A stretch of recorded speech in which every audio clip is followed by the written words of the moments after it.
Steve is the founder and you're the Chief Marketing Officer? I am. Chief Marketing Officer of Top Dog Direct. So ladies and gentlemen, please give a warm hand for our friend Steve. Some of you I've seen today, but what I'm going to talk about tonight is what we're actually looking for.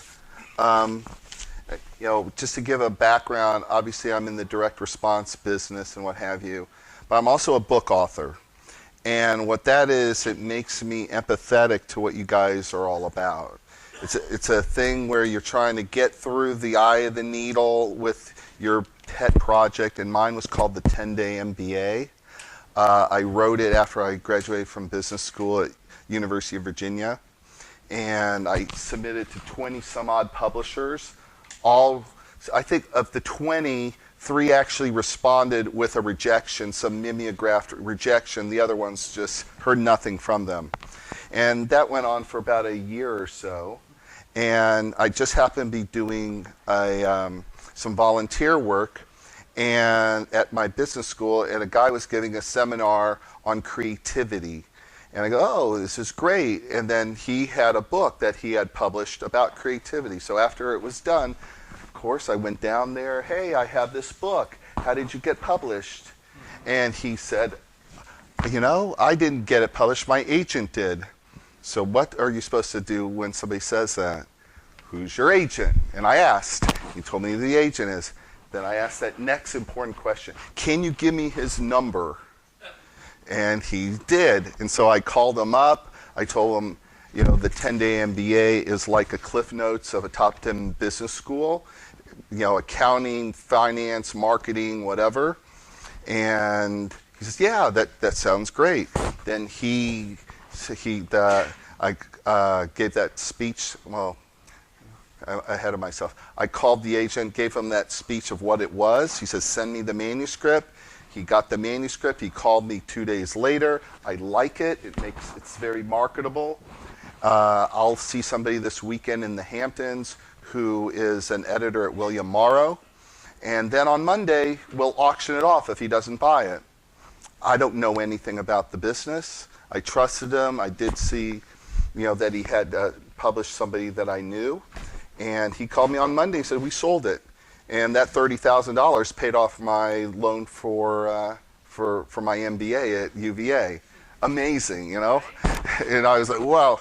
And I said, I have these cartoons in the book that I have to pay for. Can they cover the cost of the cartoons? And they called back and said, sure, they'll cover the extra couple of $1,000s for cartoons. Well, that book went on to sell almost 500,000 copies already. And he sent me that contract. I get a royalty, just like we give royalties for our products. And you have to turn over your baby to somebody else for a royalty that you hopefully will get paid. At my company, I'm the one who figures out the royalties and pays them every month, because I know I'd want to have my royalties every month as opposed to quarterly, every 6 months or something like that, and I make them right. But the analogy to what I do now is you guys have your babies and you believe in them, and it's a tough struggle, and you just have to find the right home who's going to work with you to get it out there, like I did with my book. So I'm very empathetic of what you all do. And obviously those publishers know what they're looking for. And I didn't know that, but I just happened to have the right idea at the right time. And when the guy asked me what my book was about, it was very marketable, and they knew it immediately. So I feel super lucky. It paid for my education. And one thing that was interesting about my agent, he turned out to be a super agent, and he sold the foreign rights over a dozen different countries. Each of them pay royalties, not so periodic, but still money, and paid for both of my kids' educations. My son went to NYU. My daughter just graduated from Boston University. So I know what it means to have done that. It was great. My second book, called The Jewish Phenomenon, my agent did not want to represent it. I had a friend of a friend, and at a publisher that had done a similar book called The Millionaire Next Door. They loved it. They called me back. I said, hey, I'd like to have a larger advance than I had on the first book. And it got published, and it still sells. It's probably sold maybe 20, 30,000 copies. And my third book, great advance again, it was called Retire Early, Making the Right Choices. Unfortunately, I got a great advance of $50,000, which is a lot of money. But when it hit, they did a great job, but it was the Hurricane Katrina happened that when all my publicity went out. George Bush gave up on Social Security reform. So by the time the book was bought, to the time the book was actually in the marketplace, it just wasn't the right book at the right time. But it was great that it got published. So back to why that is important to you all is I am empathetic. It is something that you put your heart, your mind, whatever into your item, developing it, getting that moment of brilliance, and it happens, and you invest your heart and soul in it, and we take it very seriously. Top Dog Direct is one of the 7 companies that are in my business. Some of them do a lot of product, 20 products a month. We usually do 1 every month and a half, and so we do them sequentially. We use the best producer in the business. We have Harriet Carter Gifts, which is the owner of my side of the company, which has been around for 50 years. So we do the fulfillment. We have the best media buyer and what have you.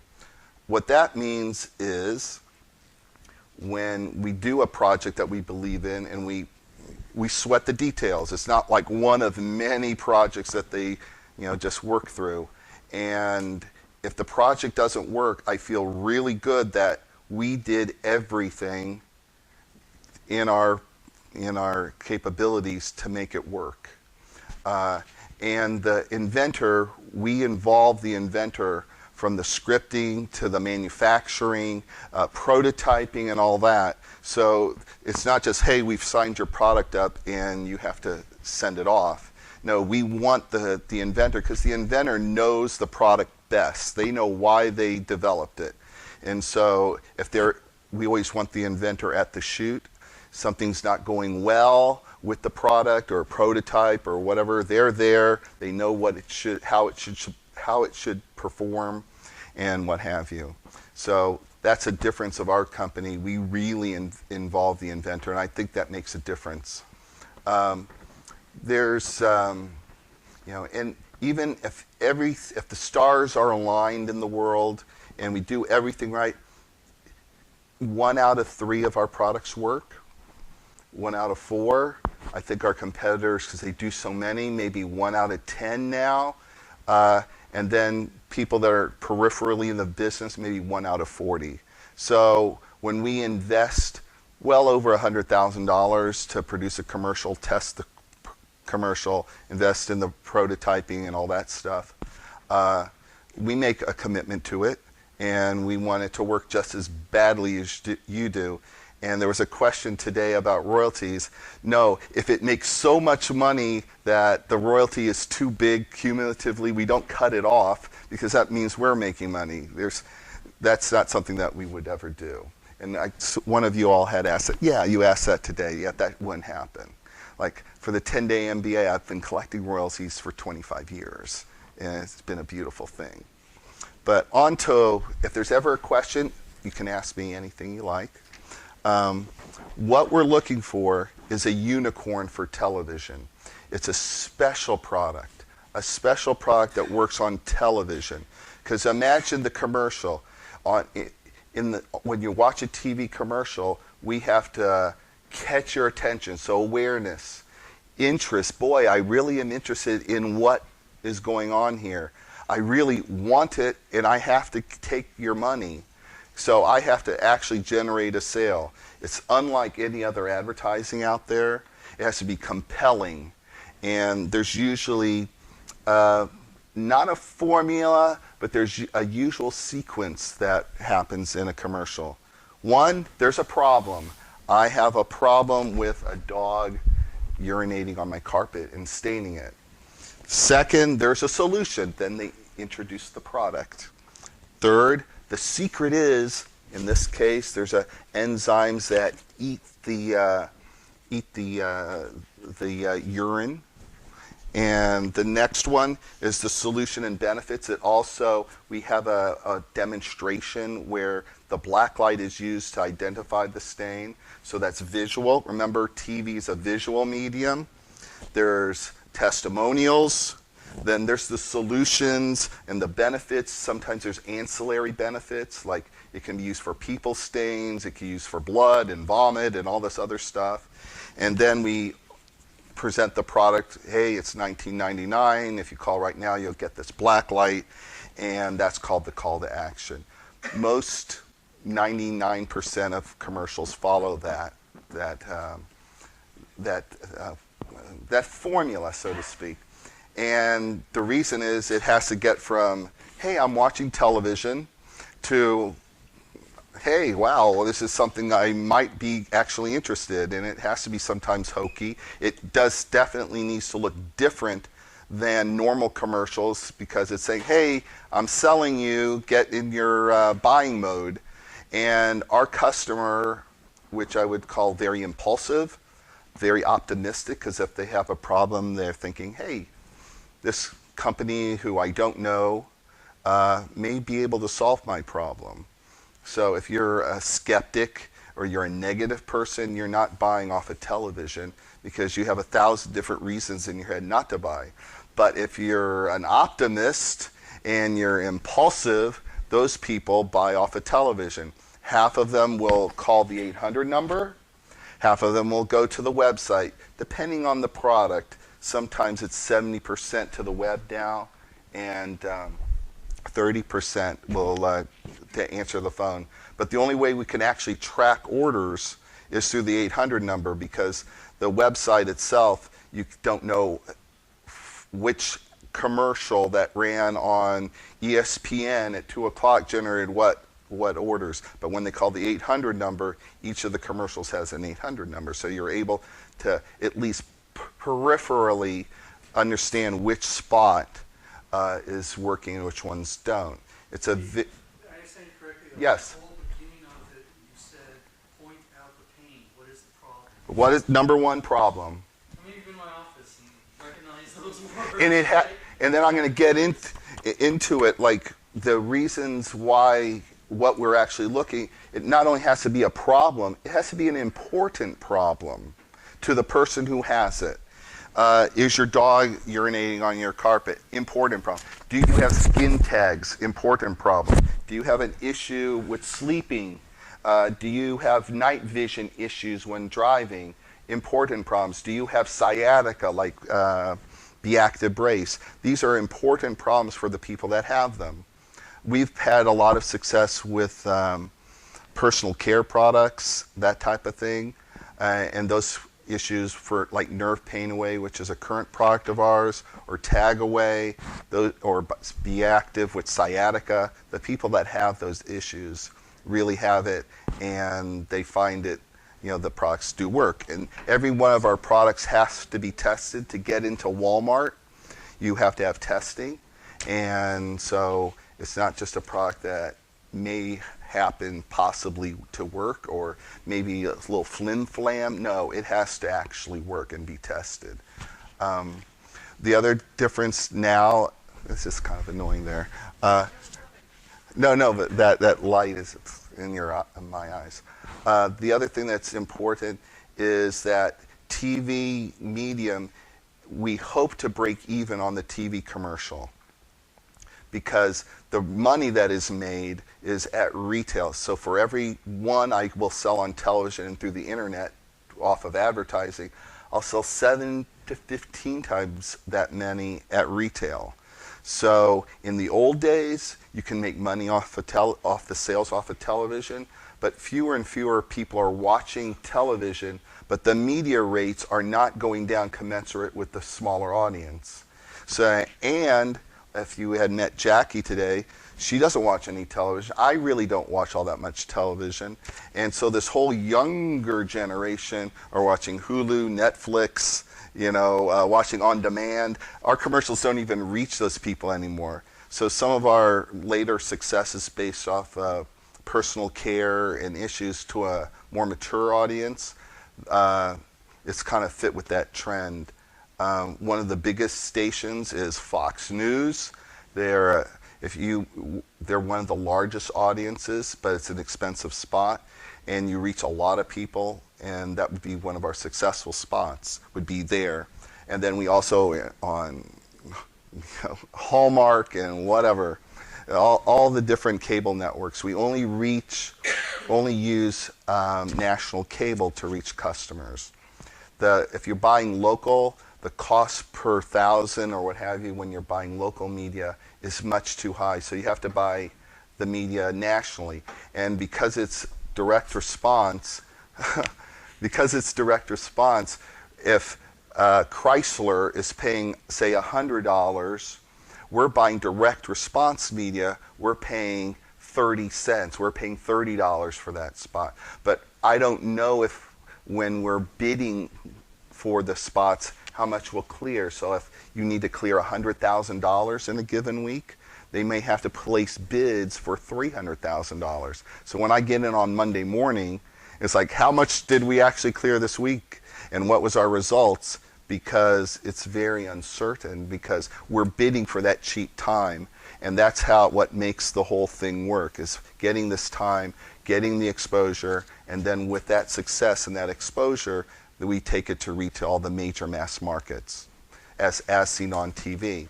Some of the products will be in the as seen on TV, and then like this product from 2004, it migrates to what they call inline, and inline is the actual pet department. And some products will run their course as seen on TV products, other ones will not. It depends on what it is. And obviously, we try to get it in as many places and have it sold for a long time, like Tagaway. Sometimes that product was not only in the as seen on TV, it was also in the OTC drug place. Same thing with the Active. It was in the as seen on TV, and then it was also an OTC, so it had multiple places in the store. At a pitch event, excuse me? OTC, yeah. At our first pitch event, there was a guy who invented the Be Active brace. He pitched us, had done a lot of work, and I mean, he had his own issues, but he was a great inventor. We sent it off for proper manufacturing. I think his costs were $5 and $6. We had it manufactured for under $2 because it involves sewing and what have you. And that product, within 2 months, we had a commercial. We tested it, and then he had issues about making sure that it was compliant with the FDA as a medical device, which we spent money on that, and making sure the commercial is compliant, because you can't make claims that would violate FTC or FDA issues. So you have to make sure everything is in alignment, and then you have to make the commercial. And it was a beautiful thing. We went into a mall, they put it on passerby, and those small shots are real, and those people put it on, and they were describing how they were feeling. Obviously, you can't see the visual medium TV. You can't see pain relief, but they can describe it. And so a compelling testimonial sometimes does the trick. Otherwise, the product should have a visual one. So let me get to the big topic here of what we're looking for. Number one, it has to be a mass product, because TV is a mass medium. You can't really target people, and because the medium, if you're watching news or what have you, we can't make a commercial specifically for a specific station. We have to make it mass. So number one, a mass market. Number two, as I said, solves an important problem. Not just any problem, but an important problem that somebody can watch, get excited about it, be optimistic that their problem is going to be solved, as we said. a visual demonstration.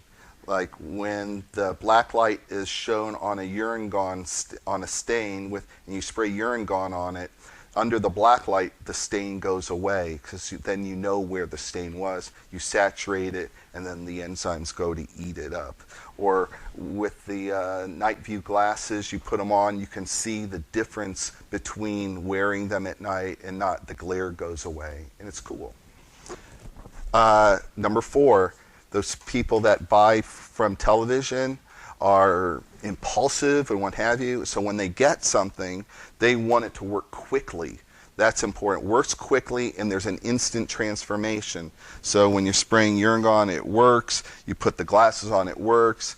Tagway, you put it on skin tags. Be Active Brace, you immediately feel it on your behind where you usually have it. I happen to have had that issue, so when we took the product in and the woman who worked with us at the time, she had it, and you go, whoa, it really feels better. It's amazing. And so that was very successful. We sold well over 4 million of those. Really good. Cost of goods should be 4 to 5 times cost of goods. Why? Because the most expensive thing that is part of a commercial is the media time. So if you get a cost per order of $20, $25, and the goods cost you $4, you know, it's the media is what makes it happen. And, you know, we will know pretty quickly when we test a product that first weekend on 6, 7, or 8 different networks, national cable networks, we'll know if it works or not very quickly. And then after that first week, we'll say, whoa, this is a winner. And then you go deeper. Every week you put more money in, and you put as much money as humanly possible into it because you want to develop this awareness, because shortly you're going to be at retail and you want people that weren't as impulsive and as optimistic. When they go to Walmart, they're going to walk by that area and go, I remember that commercial, but you know, I didn't want to pay shipping and handling, and I would like to see the product. I want to feel comfortable that I can return it easily, and that's 7 to 15 more people that will be buying it that way. Has to be a good value versus the alternatives. With Be Active, it would be, you know, all kinds of different braces and what have you, and drugs for sciatica, things like that. With urine gone, you don't have to have a whole crew come in and do your carpets, that type of thing. So it needs to be a good value. So if there's something else out there, your product has to work better and be a better value than it's out there. And one of the other things that builds value in a commercial is, well, if you call right now, we'll give you 2 of them and pay a separate processing fee. For some reason, unknown to man, that does the trick. And we've tested it with and without that, but it works much better. And it's not the cost of good of that product that makes it much better. It's the reaction and the efficiency of the media. So imagine it's $35 cost per order. You run the BOGO, as they call it, buy one, get one, and it goes to $25. So that $10 is what you save, not the extra cost of goods. So it's very important to get people to order. And then this is number 7, it's not at a mass retailer, because the payoff for direct response company is at mass retailing. And we've done products like Mighty Putty. We sold over 30 million of those sticks. That was sold in specialty places, and we sold it with Billy Mays, if you remember him.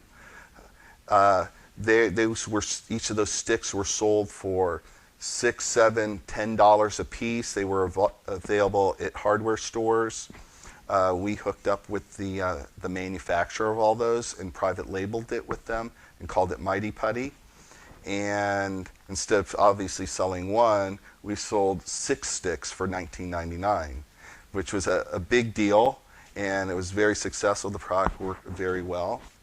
But it was there only in hardware stores, not in mass merchants. And even if a person would have seen a stick of Mighty Putty they wouldn't know what to do with it because it was never demonstrated. If you were a plumber, maybe you would know what this stuff is because when you use it, it's an epoxy, and you can fill in gaps. You can put it on plumbing.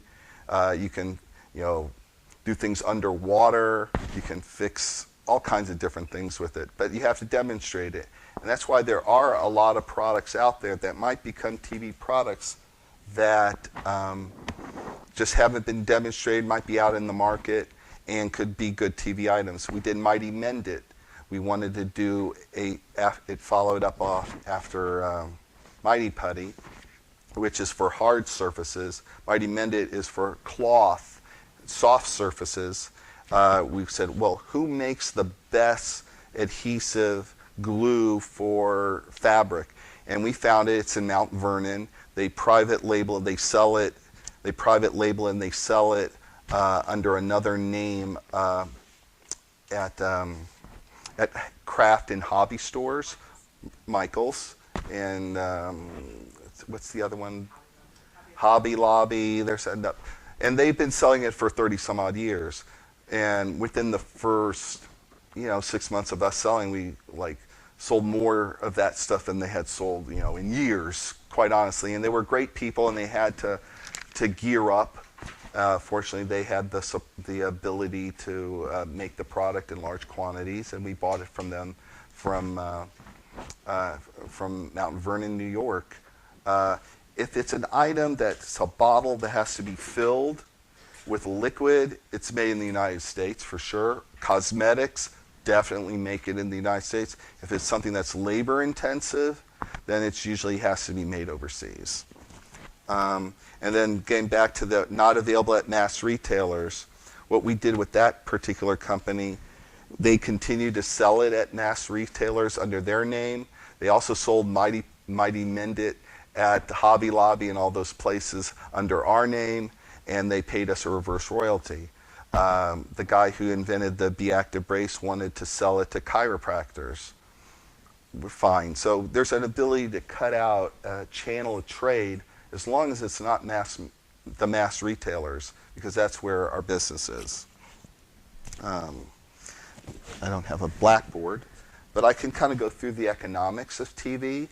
Even though it's a $19.99 product, which is kind of the sweet spot in pricing, recently there's been other TV products that have been at $29 and $39 and $49. So people are more, this is only in the last couple of years, open to selling a higher dollar. I don't know what the reason is, but there has been successes in that, so we entertain higher dollar values. But if it was a $19.99 product, I can't just get a retail a revenue of $19.99. I have to get more because just the cost of the media is going to cost me $20 per order. So we need to upsell you with other related products, a deluxe unit of the product that you just bought, maybe a larger bottle of Urine Gone or a larger bottle of Tag Away or what have you. Because at the end of the day, I'll need $40 to $45 as the average sale for that $19.99 product to make it work for us. So you see $19.99, but the actual sale is $45. And yeah, that's the goal. It doesn't always happen. Like for instance, our current, because another thing that's changed over the last 5 years, there's this thing called Amazon out there. And before, we used to charge shipping and handling, and people don't like to pay shipping and handling anymore, and so that hurts us in that way. So nowadays, maybe the average order will be in the high 35s or less. You never know. And we try our best to offset the cost of the media. Sometimes we run media at a loss. Hopefully, we'll break even. Okay, and returns, 5%, $2.50. The cost of a call is $3. Fulfillment, another $3. Shipping, very important. It should, ideally, it would be under a pound, because under a pound is $2.75. If it goes over a pound or over, it's $4.75. So that little extra ounce is really important. So shipping something that is super light or like nerve pain away or be active. That's a major issue related to our economics. The media, as I said, would be $25. Cost of goods, including the upsells, will be about $6. So if we do everything right, we have a profit of maybe $3 to $4 off of that sale. Maybe at the end of the day, if we make 10 to 12%, we're really golden after everything. And that's our goal. And royalties for an inventor would be somewhere between, depending on the economics of the item and the development that we have to do, can be anywhere from 2 to 5%. And that would be on the gross of what we sell directly to the consumer, which would be on the phone or on the website, and it would be off the retail when it comes to selling Walmart, because when something is sold for $20 at Walmart, they pay us 10, and your royalty would be off of what we would receive. That's pretty good. Any questions? Yeah, you can ask. So the royalty, is that on, is it an exclusive licensing deal or Yes. okay, We would license the product from you exclusively? exclusively, except if there was a channel of distribution that you're currently handling, and that's how we would do it. Yeah, we would pay for the commercial, running the commercial, all expenses of development and everything like that. The only thing we ask for the inventor to do to make sure that there's no conflicting patents, but you don't need a patent. I mean, the most important thing, as we talked about in our dinner yesterday, was that we need to be first in the market, we need to be biggest in the market, and we need to be the first on the shelf at Walmart and the mass retailers. That is the barrier to entry. We have competitors who don't care less about patent or whatever, so they can knock it off, or there's a way to work around the patent. But once we're there with the product, we're going to get the majority of the sales because we'll be first to market and the biggest. And usually they don't carry, depending on the item, they're not going to be carrying multiples of tag away on the shelf or urine gone or what have you. There used to be a time where once one item came out, other competitors would just go on and try to find the next thing. There's a lot of internal competition now of knockoffs of other TV items that haven't really, that competition hasn't been in the last 5 years. There's a couple of really bitter rivals in our industry. And if one comes up with the hose, the other one is coming up with the hose. Someone comes up with a bunch of balloons, the other guy's coming up with a bunch of balloons or whatever. And that was a case where they didn't go with a direct response company. They came with a, that company is very well heeled, and they supported that inventor and that invention. And so they did sell a lot, but obviously it's a struggle. Well, at the percentage royalty he gets, he's probably out of 100 million units that they did sell, he's made maybe 10 million, but he spent 20 defending that patent. So Yeah. another year or two will catch up. Yeah, hopefully. So yeah, it's a competitive industry. My company is like Bill and Jackie that you saw today. We're not bureaucratic. There's no committees of, what should we do? We can immediately come up with a decision within the week, what we're going to move, and then we just do them one every month and a half to 2 months. We sweat the details. Hudd and Miller does the commercials. They sweat the details, and it's just that type of thing.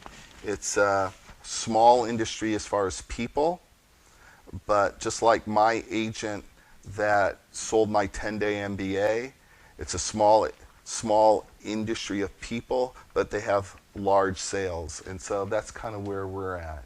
So any questions that you have, I'm totally open. And the cost of putting the product on the shelf, do you guys pay for shelf space? No. When you go to Walmart, it's usually to the right-hand side of the checkout counter. And because we actually advertise the product, if we have something successful, the question usually from Walmart is, how many can you get to us and how quickly? So, because it's supported with advertising, and that space, that shelf space, is the most productive for them in the entire store. So they're wanting that. When other companies come to a Walmart, they beat them senseless not only on price, but they want other fees and remuneration, because they'll put that item on their shelf and then you wish somehow that somebody's going to buy it. Here, our sales are directly related to the amount of advertising that we spend against it. And so if we're not spending advertising and the sales go down, we get all that product back. And so, it's an investment for sure. So that it's a different type of relationship, because they want us to be successful on television, and they get those sales. Anything else? Other questions? Other questions?